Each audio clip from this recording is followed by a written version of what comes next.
Back in September, the Seahawks dominated their first matchup against the 49ers. Can San Francisco avoid the sweep? The answer comes your way next on Madden NFL 22.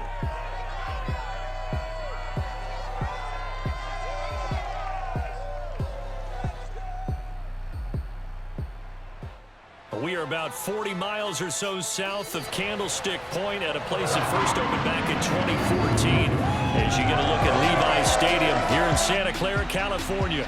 A few short moments ago, these two teams made their way out of the Levi's Stadium tunnels, and the noise level in this place was deafening. They're set for football as the 49ers get ready to do battle with Russell Wilson and the Seattle Seahawks.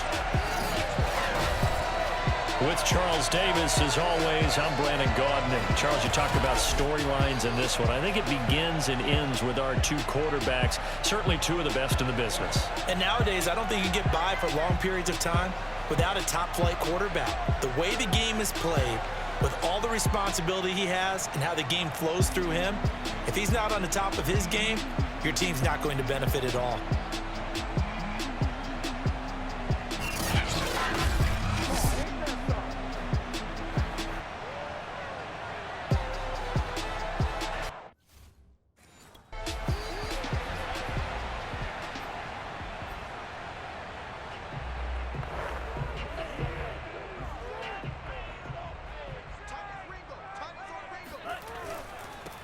First carry now for Trey Sermon. And not the start he was hoping for there, as he'll maybe get back to the line of scrimmage, and that's it. Call it no gain on the game's first play. And it's second down now.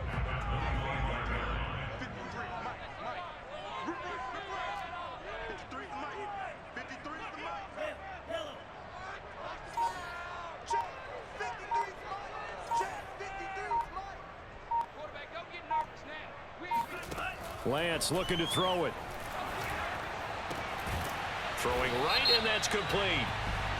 And he's going to be taken down here with a penalty flag on the field.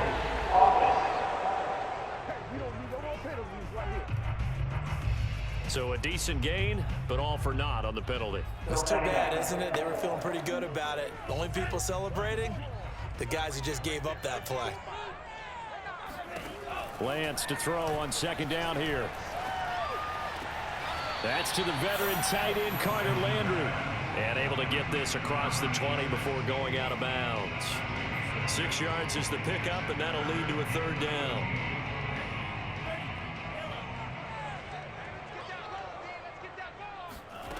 Throwing now is Lance. Oh, he'll look downfield for Kittle. And he's got it. What a catch on the sideline. A big third down play there for the Niners. Quite a show of arm strength right there. That was in the air for a long time, and it was on target, too. And what was amazing to me was the fact he was able to get as much on the ball as he did because he was on the run. Normally, when you're on the move like that, you don't expect the ball to go that far. You would think you need your lower body to be involved. That was an all-arm throw. Let's go. Sermon now on 1st and 10. And he'll work this forward for about 3 at second down. Defensively here, you're facing a top-5 team in terms of points scored in the NFL. So when they're that high powered, you've got to find a way to hold them under 20. Because to me, that's the magic number. 20 points scored, you give yourself your best chance to win. So if they're up around 24, 28, 30, they could be in some trouble. And I think so, because then you turn it into a shootout, and that means your offense has to keep pace. 2 yards on the pickup there, and that'll make it third down. And they're getting him involved early.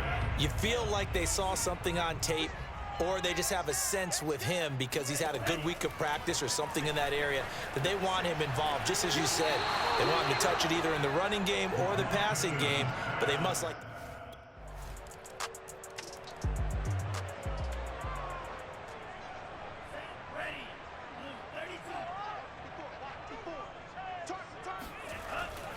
The drive starts with a carry by Sermon. And from the 25, they work this to the 29, a gain of 4.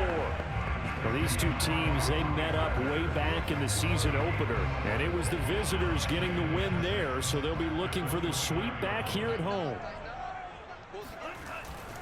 On second down, another shot for Sermon. And tough going there as he'll only get it up to about the 31. It'll only be a gain of a yard, and it sets up a 3rd down and 4 now.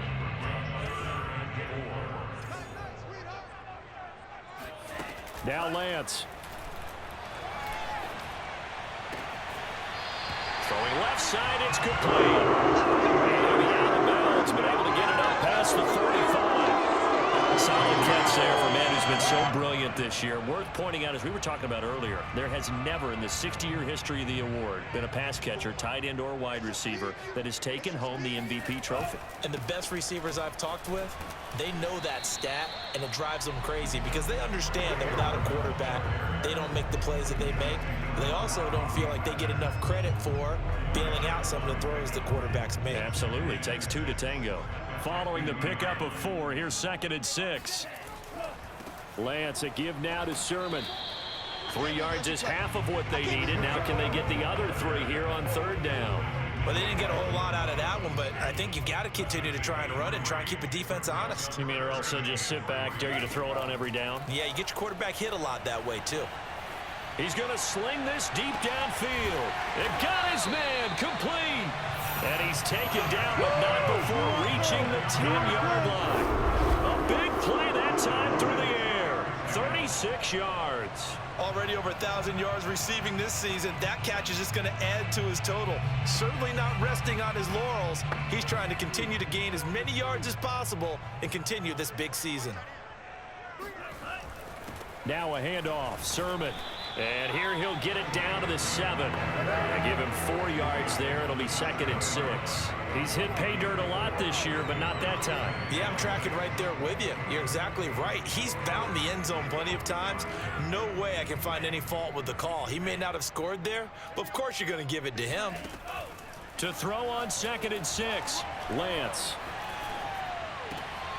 And he hauls it in the end zone. Touchdown, San Francisco. A great effort there with another touchdown, number 24 on the year, as his guys have now moved out in front. A nice throw there by the 2nd-year quarterback. And I don't believe that's the kind of play he would have made as a rookie, because usually your rookie...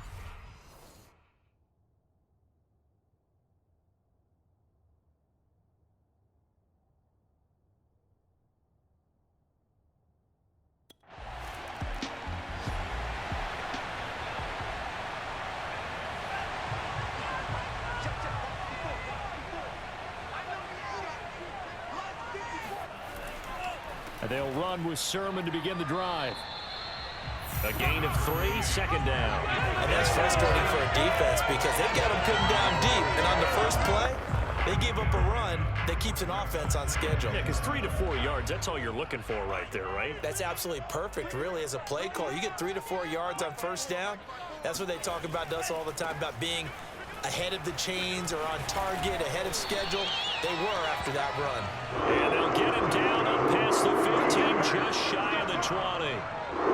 Well, they came into this game saying it was important that they set the tone and show that they can run the football.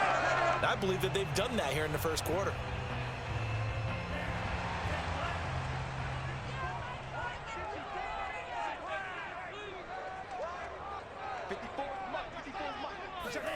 Lance now on first down.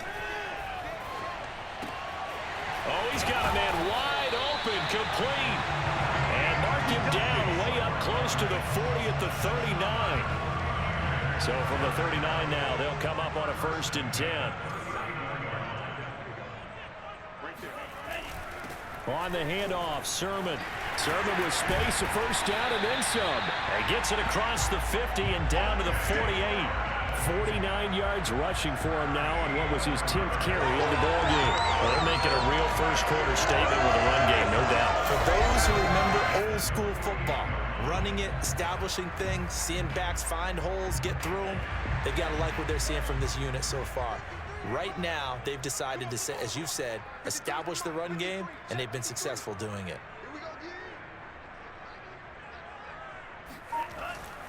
Now it's Sermon.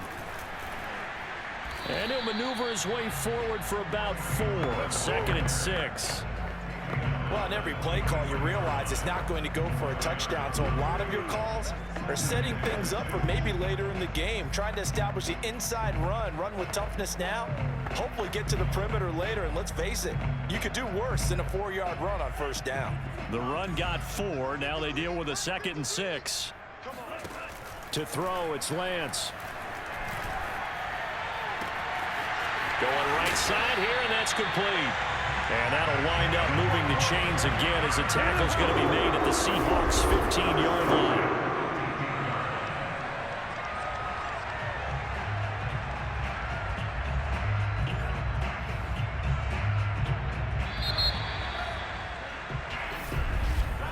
(10-7) our score after 1 right here on EA Sports.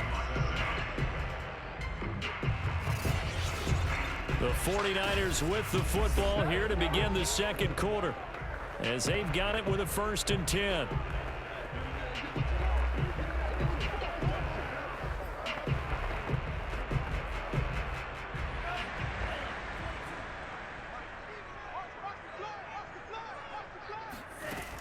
They give to Sermon out of the gun. And able to surge forward for about 5 yards down to the 10. Hey, when you get good yardage like that on first down, it really does a whole lot of good for your entire offense. But I love the way he's finishing those runs. At the end of things, he's making sure he gets just a little bit extra. On 2nd down, another shot for Sermon.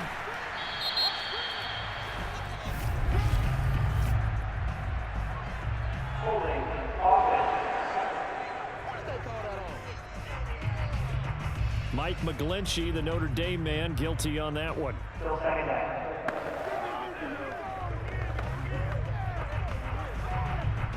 They'll come up now on a 2nd and long after the hold. The Lance going to throw. That's going to be caught by Samuel. That was the 8th play of the drive, so a somewhat fitting pickup of 8 yards.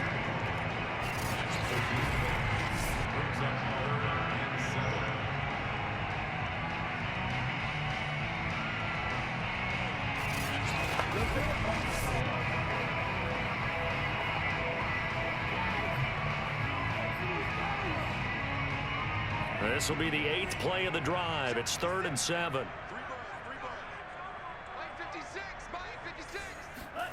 Here's Lance to throw it. Being chased out left. And he slides and covers up at the end as he's going to be able to pick up decent yardage.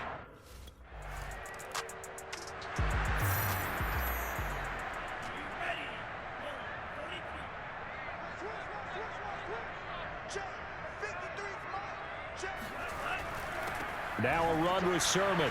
And he sneaks his way forward only for a couple here. 2nd down. Defensively, we always know that he is tough in run support, and I think the way that he gets there is he understands what an offense is going to do before the ball's even snapped. A great job of scouting prior to the game, then reading, reacting, and taking the right path to the ball carrier. He'll get about 3 as he's taken down at the 23. Now we've got whistles, and the man slow to get up here is Jones. And this is certainly not what you want to see in the final week of the year. We'll be back. The Niners on 3rd down. They've converted 3 out of 5 thus far. This will be 3rd and 5. Lance now to throw. That ball nearly intercepted, but he could not hang on.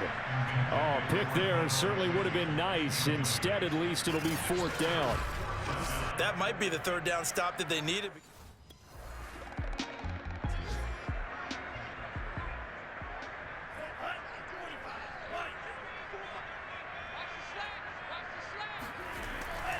This is Sermon. Found a little room there as he's up to about the 37. 69 yards rushing for him as he has been tough to stop here this first half. The last run got 6, now 2nd and 4.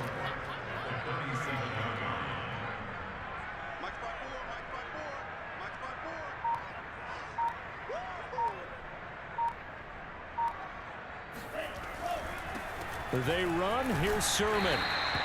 They give him about 4 on the play, but he's marked short, so it'll be 3rd and about the length of the football. Pretty good job defensively. Thought he was going to get it, but they knew where that marker was, and they stopped him just short of it. What it does is emphasize that strategic football and situational football is not just played on the offensive side, is it? Defense understanding, as you noted, where the first down marker was and making sure they didn't get there. They'll try and run for it. This is Juszczyk. And he will have the first down as he's brought down near midfield.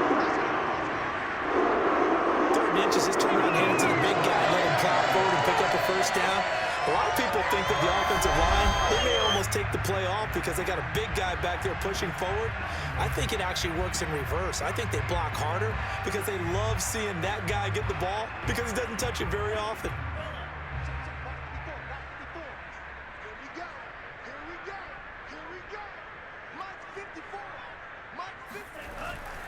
Here's Sermon. And he's going to take this ahead for right around 3 yards, but no more than that. Second down. Well, that's just a pile of bodies there, and that's when you kind of find out who's a tough guy, right? Who can stand up and make a play. It was only a 3-yard run, but for both sides, they had to walk away from that feeling like, okay, I can stand up when the going gets tough in here. So the completion good for just 3. And that'll lead here to a third down. And we see another pitch and catch there to the running back. This position just continues to evolve. They become just as critical to the passing attack as a lot of receivers, tight ends, because their ability to make people miss in the open field can really generate big plays for an offense. 3rd and 4 is always a tough call. Maybe a little too long to run for it, but not too long to hit them on the quick slant. And that was well executed. Found the window and zipped it right in there. And they'll run the toss here with Sermon. Fights through him. And he's going to take it in. Touchdown, San Francisco. Trey Sermon, his 19th touchdown now on the season. And the 49ers add 6 to their lead. Well, that is a running back who was not about to go down easily. He fought his way through the contact until the seas opened up for him. And that, in a nutshell, shows you what the...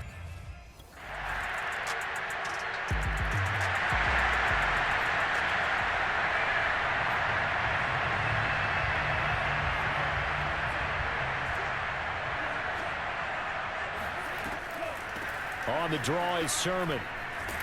And an anxious moment or two there, but they do get him down.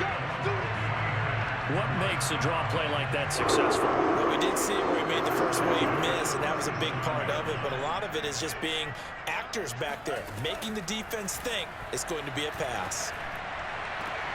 This one caught by Kittle.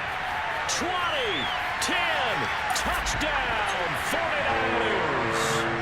George Kittle as the first half is winding down. And the Niners would extend their lead here just before halftime.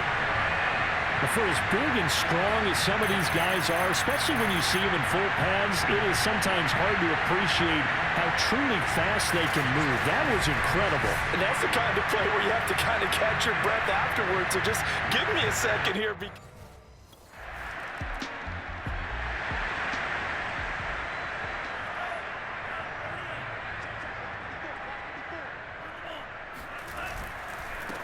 Now a handoff here to his running back. And not a whole lot of room to operate there on the first down run. He gets maybe 3.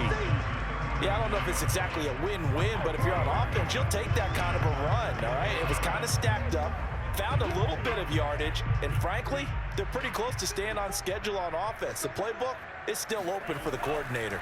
On second down, another shot for Sermon. And able to get a couple as he's across the 40 to the 41.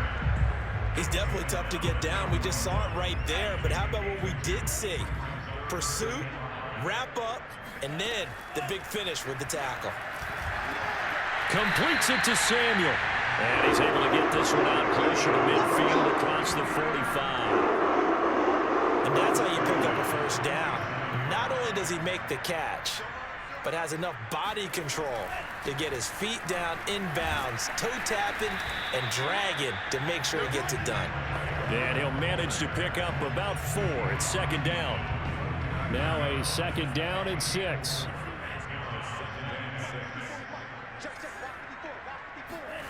Here's Lance. Over the middle, complete to Samuel. And that'll wind up moving the chains again as the tackle's going to be made at the Seahawks 30. And while we may be looking at the scoreboard, this offense certainly is not, because they're showing no signs of backing down, even with a 3-score lead here in the third quarter. I think they keep taking their shots. They've seen blown leads happen throughout this league. They don't want to fall victim to it themselves. Going to give this time to the tailback. And nothing much materializing there on the first down run. He'll get a couple, and that's it. Certainly a nice job there by the defense rallying to the football and getting him on the ground, but I think the play gets made by the defensive front, because if they can't get upfield, their job is to go ahead and get low, almost get into a ball sometimes, stack things up, and make it difficult for the runner to find a hole. From the 27, Lance. Into heavy traffic, and it's intercepted. Picked off by Quandre Diggs. And the Seahawks are going to take over here at their...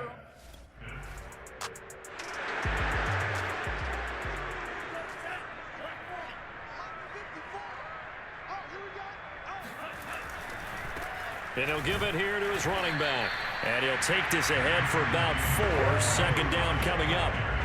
Well, at the end of all that hitting and hollering, it was a 4-yard run, so the offense is going to go back to huddle and feel pretty good about themselves. Defensively, you have to feel okay because you didn't let it turn into a bigger run, but the goal, shut it down for 2 yards or less. That's when you start to feel good about yourselves. 2 yards the gain there, and now they're left with a third and about 4 for a first. Looking to throw. Lance. This will be caught. It's Samuel. He's at the 30. 10. Touchdown, 49ers. Deebo Samuel with touchdown number 7 on the year. And the 49ers add on to their lead. Well, like so many wide receivers, he is a threat with the ball in his hands, and he's able to do his damage here after the catch. Yeah, and that was sheer determination right there. He decided before the play, if there was a sliver, he was going to take advantage.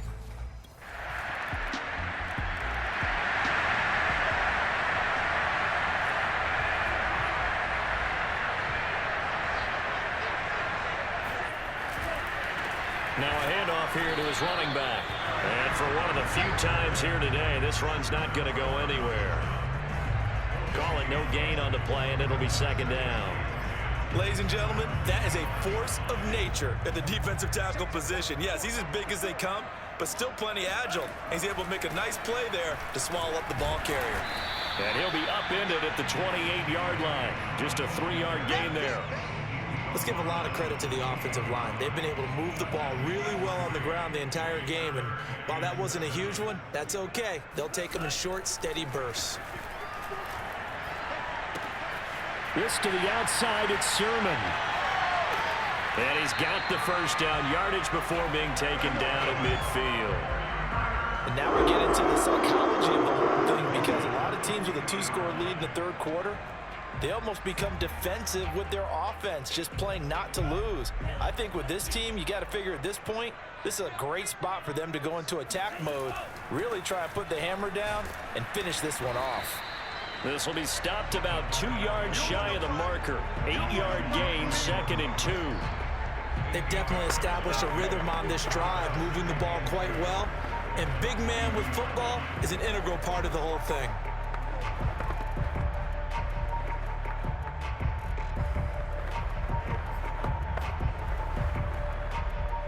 More muscle up front for this 2nd and 2. They've got 3 tight ends out there. Right back to Juszczyk again. And he'll only get a yard to bring up 3rd and 1. I haven't been a defense coordinator yet that thinks 2nd and 2 is a fun situation to try and defend. Playbook is wide open for an offense, partner. Nice job holding to 1 after that 8-yard pickup on first down. This is 3rd and 1. Very likely 4-down territory, even if they don't get it, though. Got his target, Samuel. And he's going to get this down near the 30-yard line. Back now here in Santa Clara. 1 quarter remains here as the regular season starts to wind down. This is the National Football League on EA Sports. And he'll manage to pick up about 4. It's 2nd down.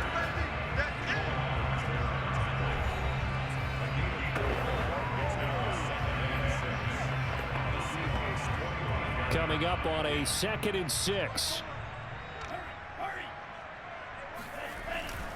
Again, it's Sermon. And down inside the 15 he goes. 160 yards rushing for him in this one, and he is drawing ever closer to a 2,000-yard season. Charles, you said earlier this defense is probably going to need to hold these guys right around 20 or under that if they were going to have a chance. It was evident pretty early on that wasn't going to happen. Yeah, they left 20 behind a long time ago in this game, didn't they? It looks like they're headed towards a big, big number. But 20 was the threshold because that kept them in the ball game and kept the pressure off of their own offense. 2nd and 6 from the 10.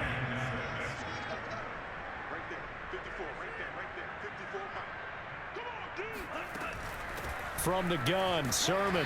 And a nice pickup there. He gets about 5 down to the 4-yard line. They're in a pretty good spot right now with a convincing lead. I think this is where they put on the boxing gloves, start to try and pound them into submission. And the offensive line, they've controlled this game. I don't see why that trend would change now.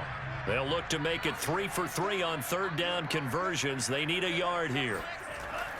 And they'll let their fullback try and push the pile. And he will be very close to a 1st down, but I see the closed fist of the referee, and that means 4th down. Call it a 1-yard gain.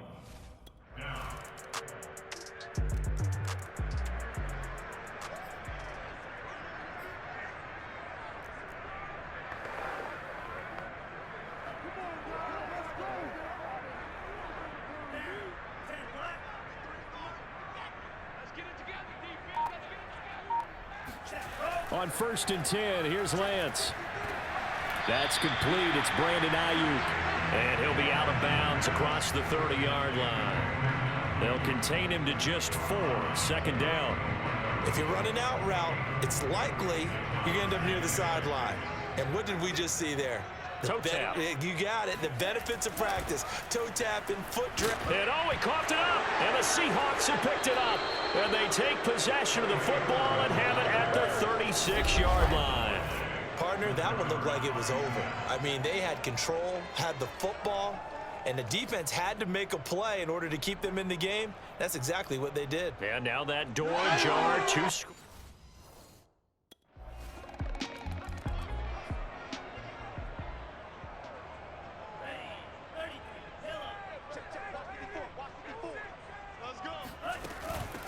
From the gun, they'll try to run it.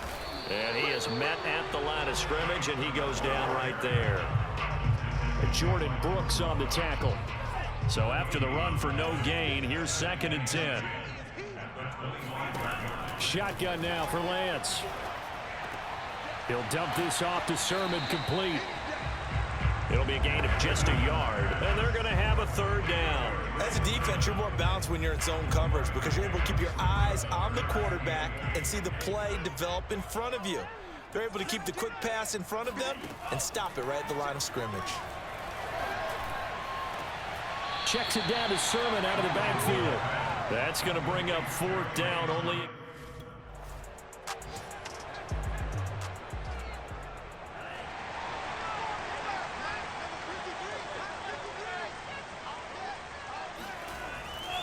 And to give this time to the tailback.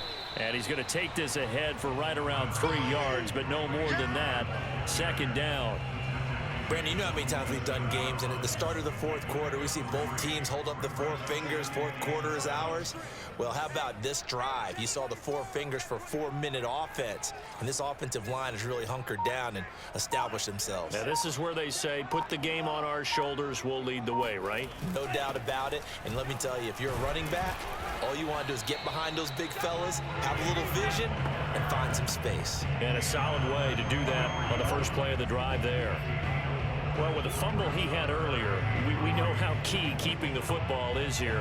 That fumble earlier probably at the forefront of his mind. Just hold on to this thing. It's also at the forefront of the mind of the guys who are trying to get the ball from him. And since they've seen him drop it on the ground before, they're doing everything possible to have him do it again. They need that turnover.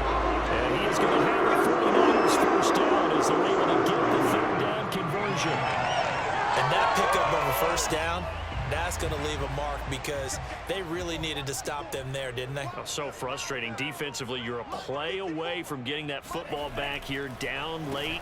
Tough. Now they've got to find a way to create a turnover or takeaway. Otherwise, this one will probably get away from them. And brought down, but not before they're inside the 25.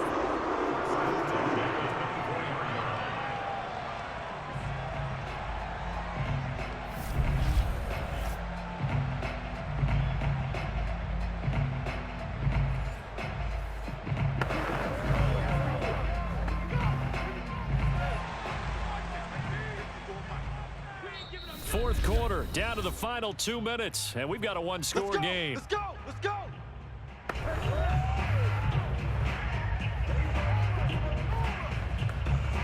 So it's 49er football here as we get you reset. They've got a 1st and 10 as they look to try and finish this one off. And I think this defense knew what was coming as he is smothered behind the line. And now we'll see a timeout used on defense as they stop it right out of the break with 1:57 to go in the ballgame. After the loss, they'll come up 2nd and 13. Now here comes Ayuk on the jet sweep. And they've got it in the red zone now, down at about the 19. Whistles now and a timeout. So defensively, they burn it here with 1:51 left. It'll be a nickel look here for the Seahawks on 3rd down. From the gun, Lance, able to haul it in is Kittle. Now the Seahawks forced to use their 3rd and final timeout. Have to burn one there.